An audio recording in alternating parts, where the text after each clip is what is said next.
वजीर आजम की ज़ेर सदारत अस्करी और सूबाई क़यादत की बड़ी बैठक, मुल्क दुश्मन मुहिम का मुंह तोड़ जवाब देने का फैसला।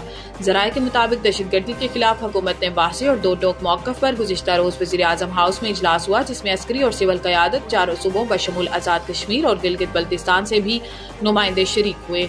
ज़राए का बताना है कि इजलास में फैसला हुआ कि जाफर एक्सप्रेस के हमलावरों को दुनिया के सामने बेनकाब करने में कोई कसर न छोड़ी जाए। रिवायती और डिजिटल मीडिया पर मुल्क दुश्मन मुहिम का मुंह तोड़ जवाब दिया जाएगा। ज़राए का कहना है कि इजलास में नेशनल एक्शन प्लान के तहत कौमी बयानियों को मजबूत करने पर इत्तेफाक हुआ।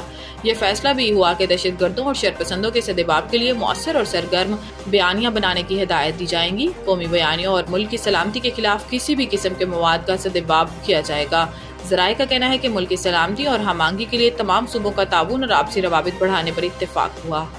विफाकी हुकूमत का बिजली सार्फिन को मजीद रिलीफ देने के लिए नेपरा से रजू। नेपरा में सब्सिडी से मुतालिक समाअत 4 अप्रैल को होगी। अप्रैल से जून तक 3 माह के लिए सब्सिडी में इजाफा किया जाएगा। डिस्कोज और किया इलेक्ट्रिक सार्फिन को ₹1.71 फी यूनिट रिलीफ मिलेगा और लाइफ लाइन सार्फिन के अलावा तमाम सार्फिन को सब्सिडी दी जाएगी। गुज़िश्ता रोज IMF ने बिजली टैरिफ में ₹1 फी यूनिट कमी की इजाजत दी थी। ये रिलीफ कैपेटिव पावर प्लांट्स पर लीवी से हासिल रेवेन्यू से दिया जाएगा। कैपेटिव पावर प्लांट्स की जानिब से गैस के इस्तेमाल पर लीवी आयद की गई है। हुकूमत की जानिब से बिजली सार्फिन के लिए रिलीफ पैकेज पर काम भी जारी है। IMF की मंजूरी के बाद रिलीफ पैकेज का ऐलान किया जाएगा। पाकिस्तान और IMF के दरमियान होने वाले स्टाफ लेवल एग्रीमेंट के तहत नई कार्बन लीवी मुतारिफ कराने पर भी इत्तेफाक हुआ।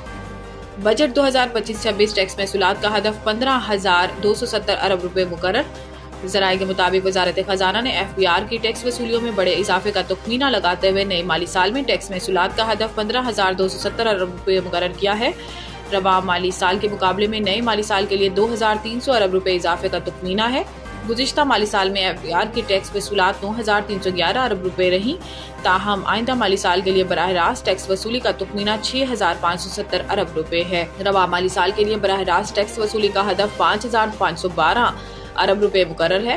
वाज़ेह है कि IMF अब अगले माली साल के विफाकी बजट की निगरानी करेगा और बजट को हतमी शक्ल देने के हवाले से IMF का अहम वफ़द 4 अप्रैल को पाकिस्तान का दौरा करेगा। चीन का $1 अरब कर्जा वापस लेने, अप्रैल में मजीद $30 करोड़ अदा करने हैं। सरकारी हुकाम के मुताबिक Pakistan industrial and commercial bank of China ICBC का ये कर्जा इस माह के पहले और तीसरे हफ्ते 2 मसावी किस्तों में अदा किया है। ICBC ने पाकिस्तान को ये कर्जा तकरीबन 7.5% की फ्लोटिंग शरह सूद पर 2 साल कबल दिया था। ज़राए का कहना है कि इस बैंक के कर्जा के $30 करोड़ की एक और किस्त अप्रैल के निस्फ में अदा करना पड़ेगी। गवर्नर स्टेट बैंक कह चुके हैं कि हुकूमत पाकिस्तान ने 2024 में मार्केट से $9 अरब खरीदे हैं। अगर हुकूमत ऐसा ना करती तो IMF प्रोग्राम से रकम मिलने के बावजूद पाकिस्तान के ज़र मुबादला के ज़खायर बमुश्किल $2 अरब होना थे। वजारत खजाना का कहना है कि जरूरत पड़ी तो ICBC पाकिस्तान को मजीद कर्जा देने को भी तैयार है, जिसके लिए बातचीत शुरू हो चुकी है। ताहम शरह सूद के मामले पर अभी इत्तेफाक नहीं हो रहा। पाकिस्तान कर्जों के मामले में चीन पर ज्यादा इन्हिसार कर रहा है।